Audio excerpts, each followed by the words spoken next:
brief little mishap there.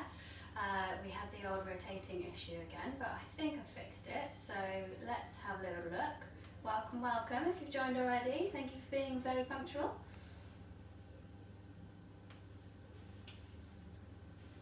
Let's have a look. Are we live? Just waiting to see who's joining.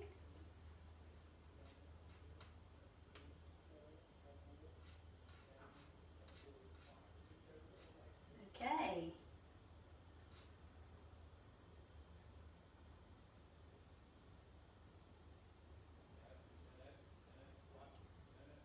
We've got Day in. Hello, Day. Who else have we got? A few more joining. Bit of a lag on the notifications again. I think my Wi-Fi is a bit dodgy.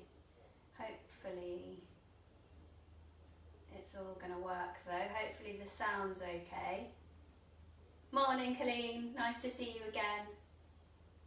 It's actually afternoon here, but morning for you. Hello. Okay, sound okay? Give us a thumbs up if we're good on sound. I find I have to have my camera quite far away so that you can see everything, but I'll project my voice a little bit.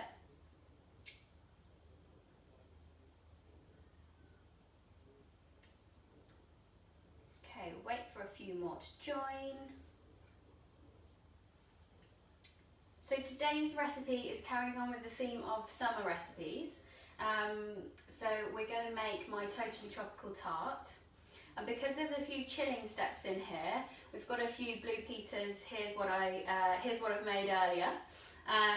So hopefully you'll see all the steps, but we'll kind of build up, and I've got a few in the fridge that I'll dip in and out and grab to show you the different steps, but in a more speedy way. So the base of the tart is made from a ginger biscuit, which is my favourite biscuit. You can use a different kind of biscuit, but basically what you need is like a crunchy, snappy kind of biscuit. So I'll just show you. I've broken some of these up to help the food processor. But you want a good snap biscuit. You don't want something that's too fatty or short, like a shortbread or a cookie, because we want that crunch in the base. So we're going to blitz the biscuits up, and then we're going to add some dates, some oats and some coconut oil, and that's going to form our base. So it's kind of like a cheesecake kind of base, but obviously vegan. And then the filling is made out of lots of lovely tropical things. So we've got some coconut cream in there, some coconut oil, some mango flesh, which is actually quite subtle in the amount that it's in, but it gives the tart like a nice sweetness and a nice sort of yellowy colour. And then we've got lots of lime juice and lots of lime zest in there. I absolutely love things that are zingy and really like sharp and tart. So lemon tart is like one of my favourite desserts. Anything lemony, like fresh lemonade, just screams summer to me, and I just love it. So I've gone really hard on the lime in this recipe. If you want it a little bit tamer, then you can sort of half the lime juice or just add it to taste. It doesn't really affect the consistency of the mix or how it's set. So if you pull back on the lime a bit, then it's no worries, it's up to you. And then also a little bit of sugar in the filling mixture just to sweeten it. So again, you can add that to taste. I've suggested kind of 1 to 2 tablespoons, but it really depends how sweet your palate is and how you like your desserts. So the recipe quantities I've got here are for a 20 centimetre tart. So the one I've got in the fridge is the full recipe, and that is using just like a 20 centimetre springform cake sponge tin. So with that, you just press the base mixture in to create your kind of tart case, and then you pour the filling into that once it's set. You can also do this as like individual little tarts if you've got some little baby tart tins like this. So these are 10 centimetre diameter tart tins, and they've got a nice little loose bottom as well, which helps you get them out. So this quantity will make 6 of these. I'm only going to make 3 today just because we've already got so much of this tart from testing it and making the different steps to show you. So we don't need 6 more. I'm just going to make half the recipe. So you can do that as well if you're in lockdown and you don't have loads of people to feed, but you just want a little dessert for yourself. You can divide the recipe up and make as many as you want. Okay, sounds like sound is good. So we'll get on with the base, and we're going to use the food processor for the base. My food processor isn't great with liquids, so I'm going to move to a different blender for the actual filling mixture. It also saves me a bit of washing up time, but if you've got a really good food processor, then I'll show you a way that you can just do the base in that as well by just rinsing it out and using it again. So we've got 180 grams of your biscuits. Mine are ginger nuts. I think this might be a UK type biscuit. It's kind of like, I guess it's kind of like gingerbread, but a little bit crunchier. It's a very basic biscuit in the UK, but it is my favourite. And they're also great, like half dipped in some dark chocolate with a little sprinkle of sea salt on there. Anyway, I digress. So into the food processor, we're going to start with our biscuits. And this is where it's potentially going to get a bit noisy. But we're just going to blitz these until they're like a fine crumb. We don't want like a complete powder, but you want that crumb so that you can then bind it back together. And then when you dive into that tart with your fork, the base will break away nicely. It's quite firm, so it resists your fork when you're digging in, but it will come away quite nicely, and you won't get like big. If you have big lumps of biscuit in there, it might be more crumbly because it's less able to bind together with the dates and the coconut oil. So bear with for a second, we'll just blitz this up.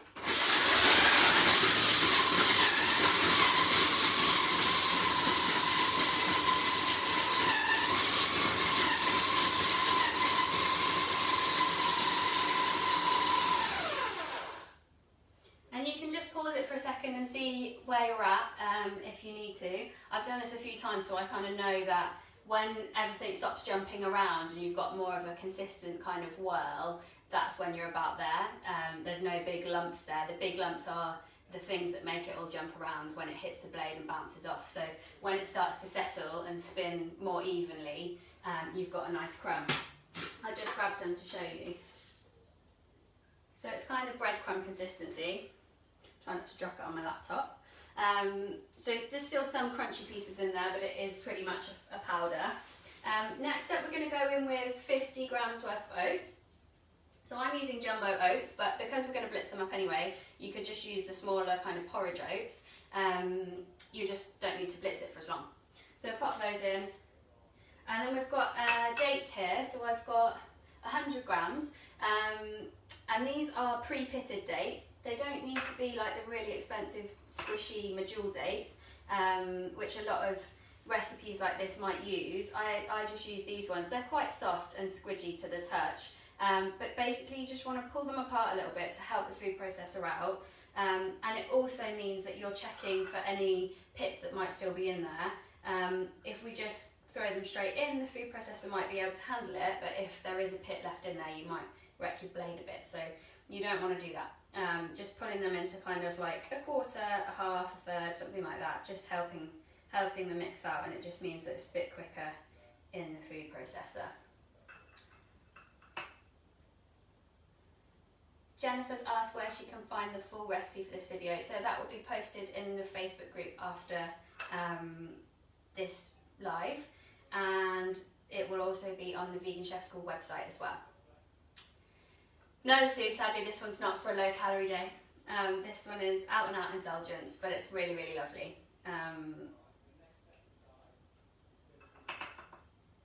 And it's relatively easy as well. I mean, you do need blenders or food processors for it, but there's no cooking involved. It's not particularly technical. You just need to blitz up a few things and then just wait for it to set. So it's quite a nice one in that respect. And also, you can prep it ahead of time as well. So outside of the realms of lockdown, when you've got people coming over maybe for a summer barbecue or gathering, something like that, it's a really nice one that you can make the day before, so you're not stressed when your guests are coming around, and then you can just add some nice little toppings, which I'll also show you, on the day that you want to serve it. And then if it doesn't all get eaten, you can put it back in the fridge. We've had ours in the fridge, I think the first ones I made on Wednesday, and it's still good today, so you know, 3 days on, still good if there's any left. Okay, almost done on these now. Catherine's asked if digestive biscuits are okay. Yeah, digestives would be perfect. They're nice and crunchy as well, so they would be really good for this. Also, if you have the like Lotus Biscoff biscuits, where you are. Those ones are quite nice for cheesecake as well, have a nice flavour, and I believe in most places they are vegan friendly, but if you're not sure, just check the ingredients. Right, just give my hands a quick wipe after those sticky dates. So the dates go into the food processor as well. And then I've got my coconut oil here for the base, which I've melted for the base, and that just helps it to incorporate much more easily within the mix. So pour that in. There's a little bit that's not quite melted there. Doesn't matter too much, but it's very soft, so that's fine.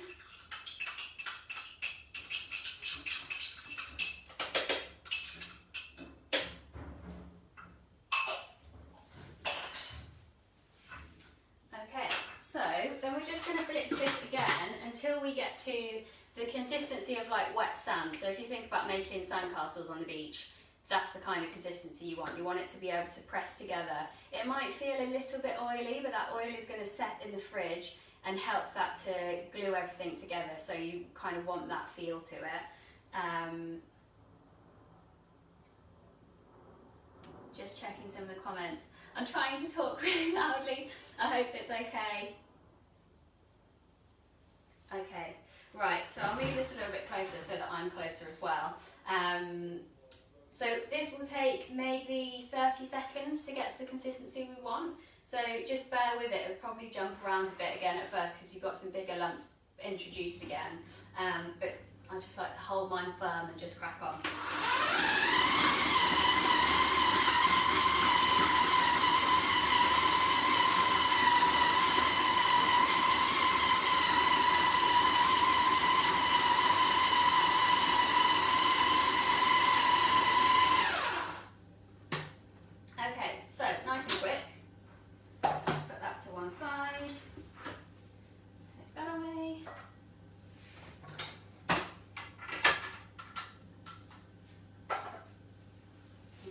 Up before I get my hands in. Okay, so we've got this like rubbly kind of mixture going on.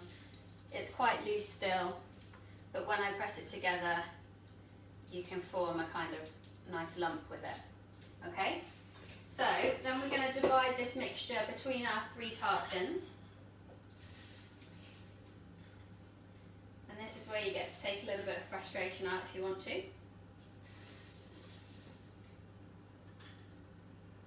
So we're going to just use our fist to really pack that in.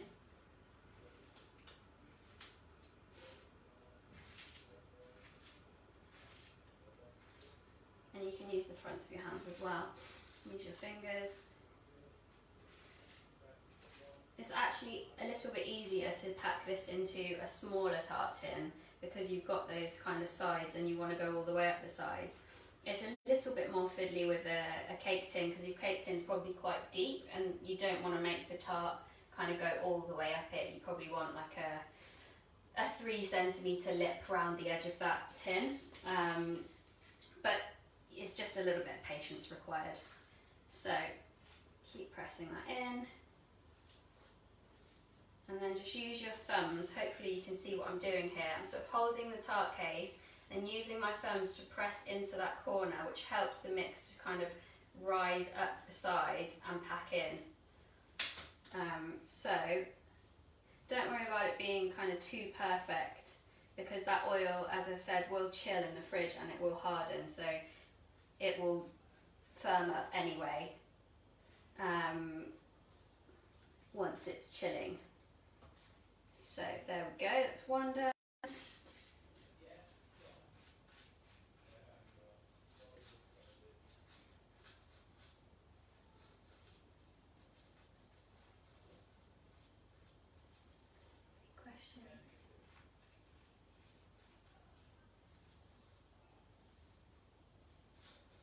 My video seems to have gone very, very blurry, so I'm sorry about that. I think I just have poor Wi-Fi.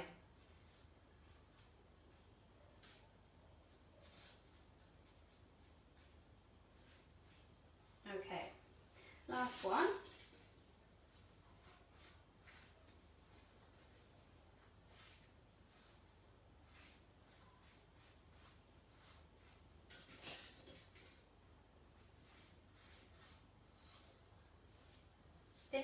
a nice one for making with kids as well actually, because there's not heat involved.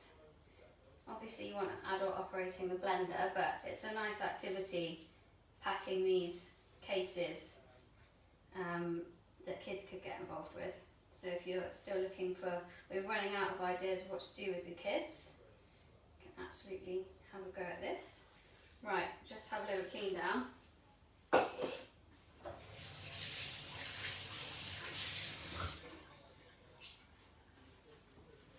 So these are going to go into the fridge now for at least an hour. I'm not going to stay on here with you for an hour, so mine will be a little bit less firm when I put my filling in.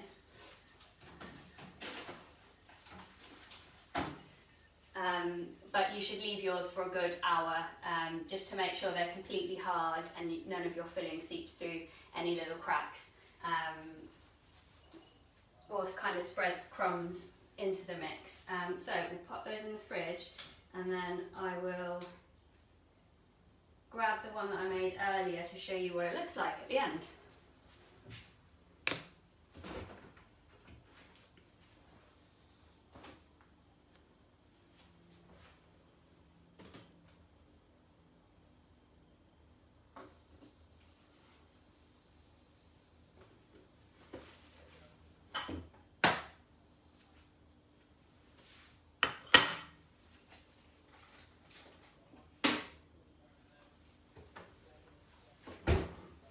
Okay, so as I said, we've made quite a few of these this week. This is my full size one, which you can see I've just gone around the edge of that tart tin, or cake tin, with the mix and risen it up by about 2 or 3 centimetres. It doesn't really matter if you can't get it completely even, just try and get it as level as you can, so that when you pour the filling in, you've got a nice little lip round the edge, and you haven't got like one side kind of out.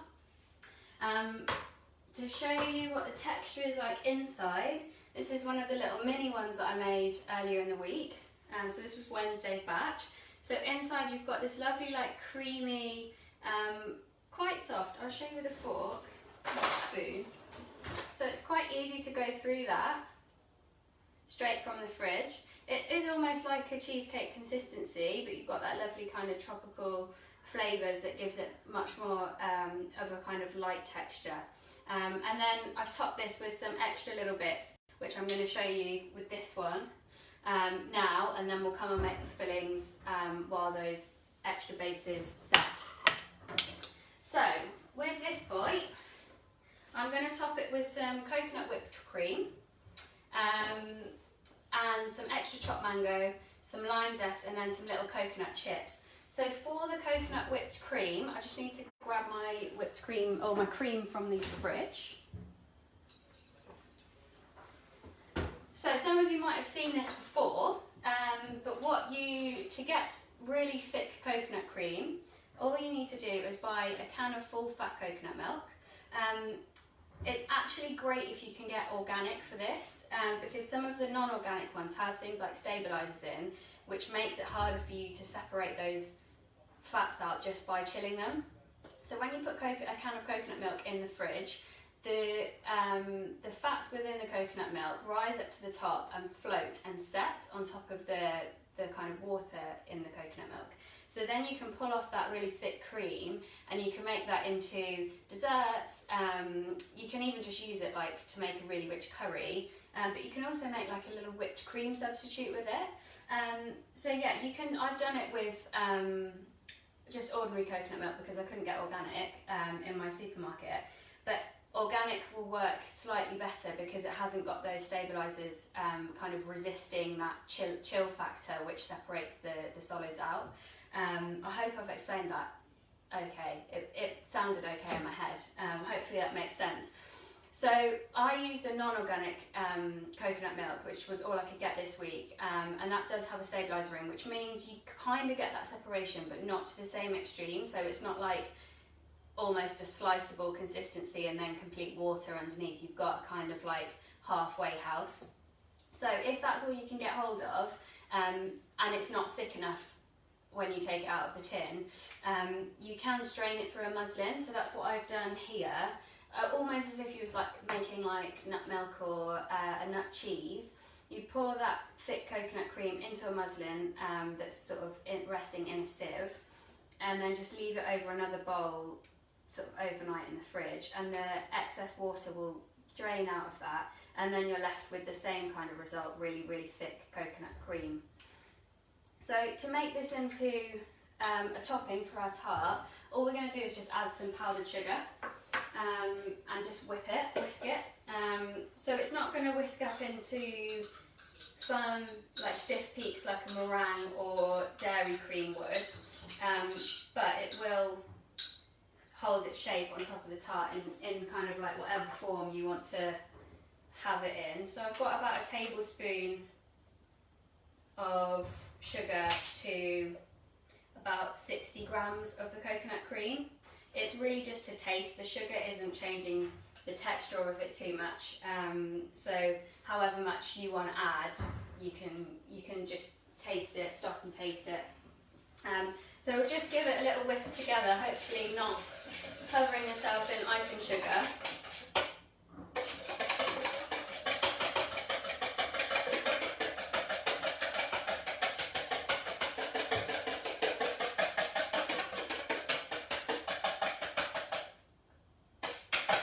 You could also add vanilla or more lime zest to this if you wanted to.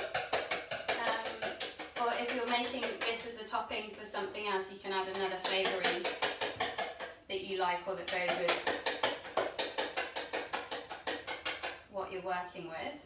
Okay, so you can see it's like a lovely kind of dollopy consistency. You can whisk it more and you can re-chill it and then whisk it again if you want to, but that's a fine consistency for what we want to do on top of this tart, and then when we put it back in the fridge it will kind of set itself again. So also need chopping board and some extra mango. So we've got our coconut whipped cream there. With our mango, this might be teaching you to suck eggs, but if you don't know how to chop a mango really well, this is a nice little tip. So you take your mango standing up like this, carefully slice down the side of the stone that's in the centre, so you have almost like a sort of dish of mango left, and then take your knife and just score down to the skin. You don't want to cut through the skin, but cut through all of the flesh to the skin in a crisscross like that. And then you just pop it out like a little hedgehog, and then you can run your knife underneath those little cubes and take off your segments of mango. This knife is actually a lot more large than I would be using ordinarily, but all my knives are in the dishwasher.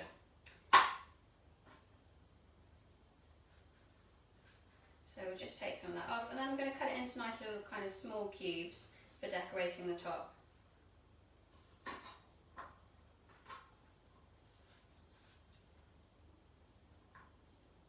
Okay, I think that's enough.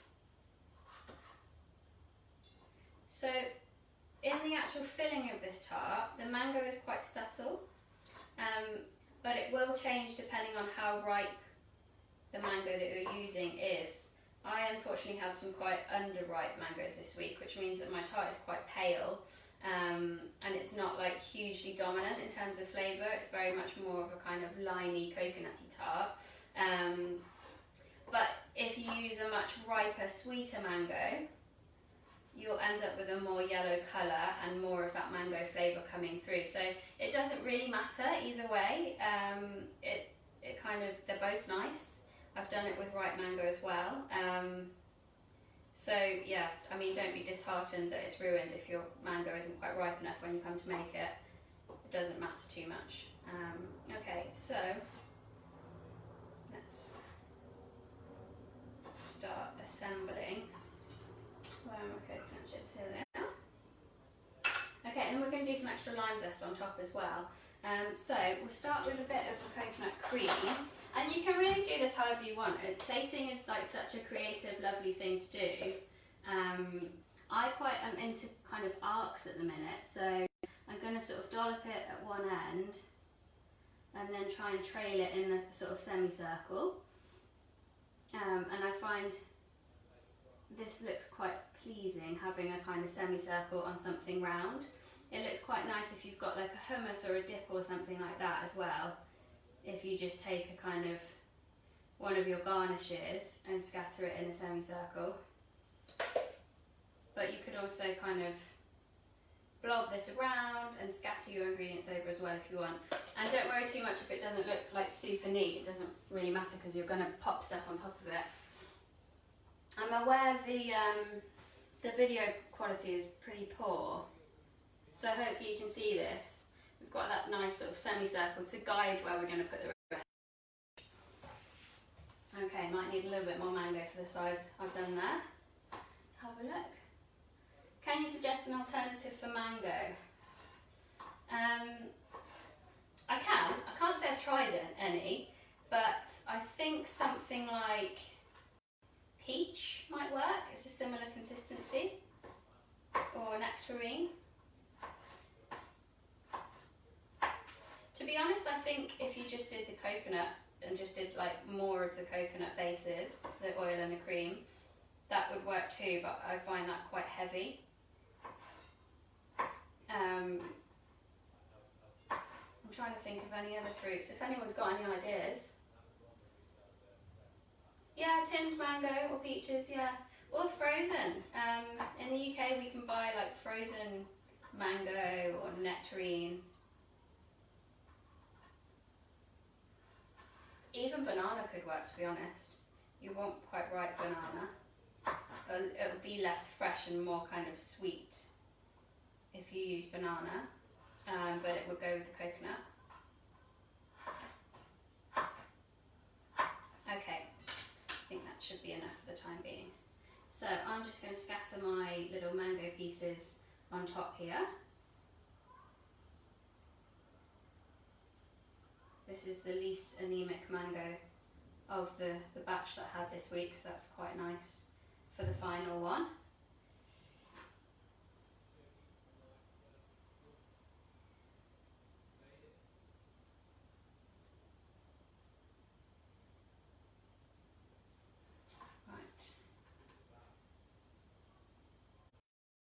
Okay, so once your mango's on, I've got some coconut chips here, but you could also use desiccated coconut or fresh coconut. If you can get fresh coconut and you want to slice that up or grate it nice and finely, you could use that. Something like passion fruit would also be quite nice, kind of scattered around on top if you like passion fruit. So I'm just going to pop a few of these sort of like that. Hopefully you can see. I'm just sort of wedging them in between the mango pieces, so they're like little semicircles, so they're quite nice if they just stand up slightly. And you could toast these as well if you wanted to. They would stand out a little bit more. Okay. And then, final little flourish to finish it off, if you can handle even more zing, is a little bit of grated lime zest. So I am a very big fan of these microplane zesters. I just think they are the best piece of equipment to zest a lemon or lime or any citrus fruit with. Or even like grating nutmeg or ginger. Obviously you need to give it a good scrub in between if you're going to use it for all those things. But honestly, when I don't have it in the kitchen, I once left it when I was doing a job. I left it at the person's house and didn't have it for about 6 weeks because I couldn't go back and get it. And honestly, it sounds so sad, but I really, really missed it. It's just, you just glide the lime or lemon across it once and it will take all of the zest off for you, so you're not stood there for ages kind of scrubbing away. It's just got really nice fine, almost like petals to it. So just going to grate a little bit of that over the top.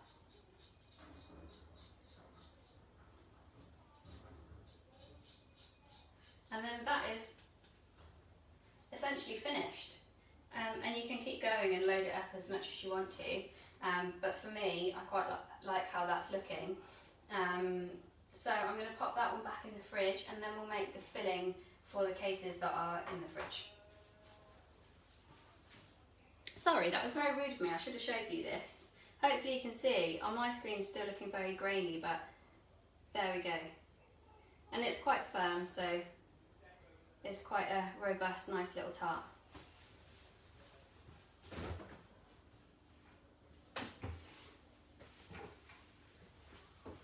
Okay, so onto our filling. I'm just going to move this blender a bit closer now. So this is just a very bog standard smoothie machine, which I actually really highly rate for blending things that are liquid, or need to be liquid. So, and it's kind of similar but a cheaper version of like a NutriBullet or something like that. So I've got my coconut oil and coconut cream here. This coconut cream was actually quite thin out of the can I opened this morning, but we're going to melt it down anyway just to help the blender, so it doesn't matter massively. And the oil is the setting factor, if you like, the main setting factor for the tart, because that will go hard when you chill it.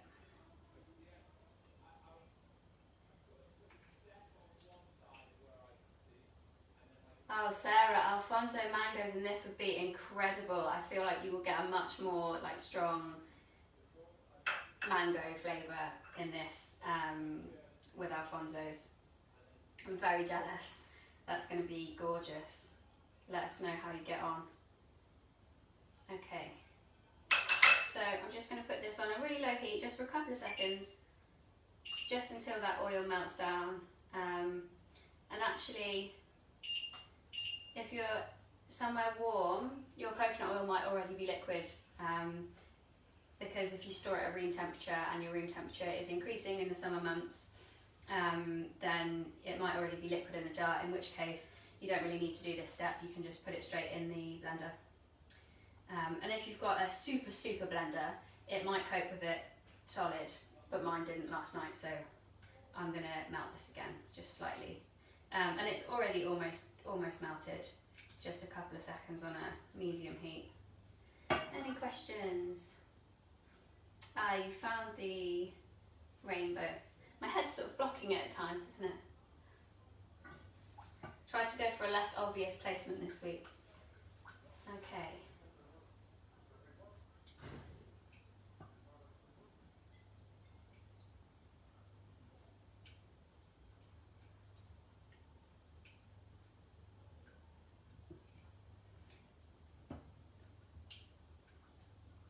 Okay, great. So it doesn't need to be any particular consistency at this stage, because the blender's going to do the work for us. We just want it to be pourable, so it's completely not mixed together here, but both are liquid or semi-liquid. So they go into the blender.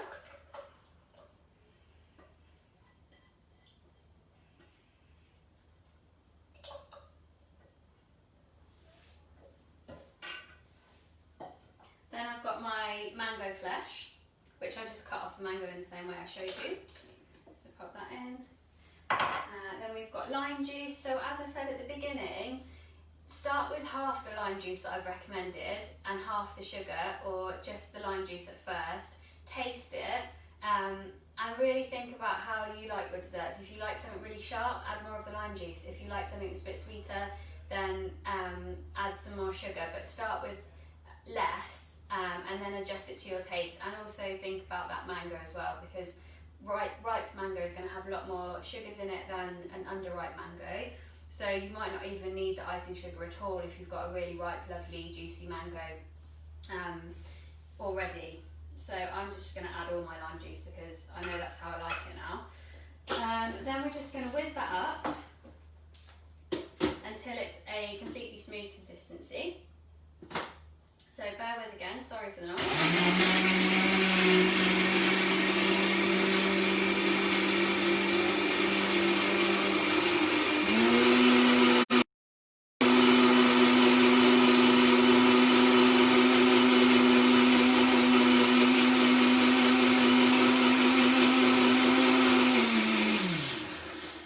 Now just take mine off and give it a shake, just to make sure anything that's stuck to the top comes back down to the bottom.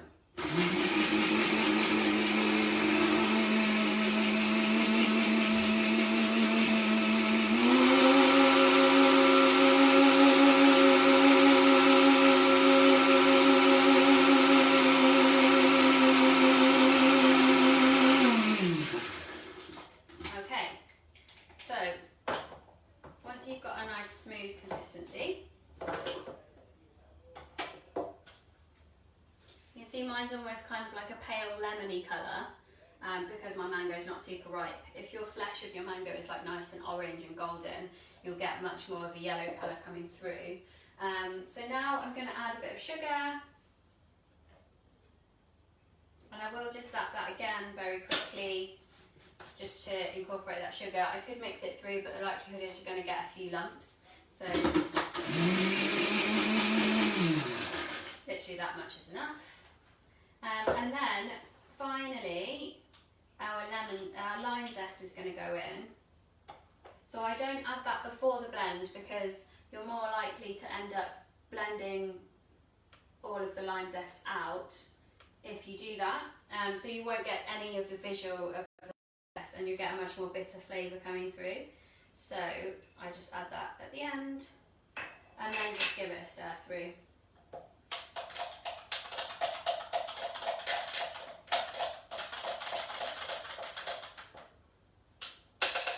Okay, so the final thing to do is get our tart cases from the fridge and then we'll just fill them.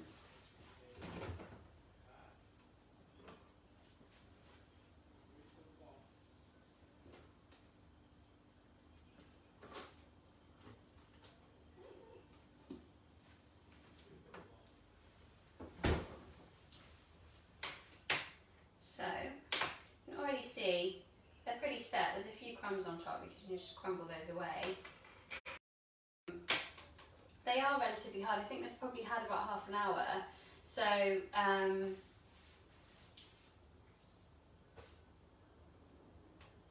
yeah, I would recommend leaving them for an hour, but if you're pushed for time, they will, if they're small ones like this, half an hour is probably okay. The bigger one, definitely leave that to set for long enough. I'm just going to check on some of the questions. Colleen has frozen mango, should I defrost it? Yeah, I would just leave it in a bowl in the fridge overnight, Colleen. Let it defrost and then use it like that. Any more questions? Okay.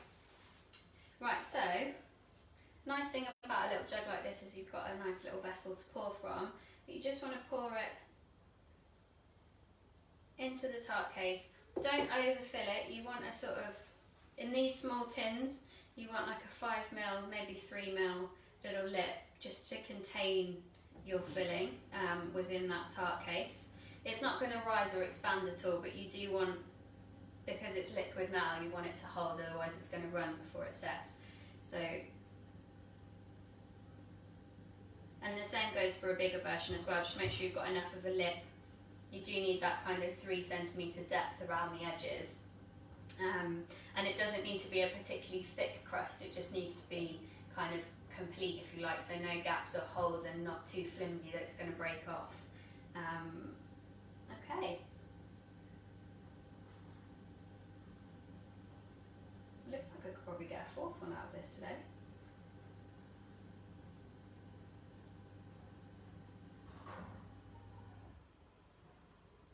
There we go. So these will just go back into the fridge, and it's going to take about, obviously again it depends between your mini ones will take 2 hours to set. Your larger one might take anywhere between 2 and 3. But as I said, you can leave it overnight, so you could just make it in the evening, which I did with the big one last night. Leave it to set. It was okay by the time I went to bed, but I would just give it as long as you can, really. So minimum of 2 hours, more if you can, and then you can take them out, decorate them, and then dive in and enjoy. So if there's no more questions, if there's any burning questions, throw them out now. Give you a couple of minutes. But if there isn't any more questions, then we'll leave it there for today. The recipe will be on the Facebook group and it will be on the website, so if you want to give it a go, then you can head there. And then if you want to see any more from me, I'm on Instagram at Nikki_cooks. Day has put a link to my Instagram in the comments, so you can head over there, give me a follow, and see some more recipes from me. Okay, Colleen loves a no-cook dessert, so do I. I'm not the most established pastry chef, but this is a winner because it's just too easy and too delicious. So hopefully you all enjoyed it. Thank you, David, for joining.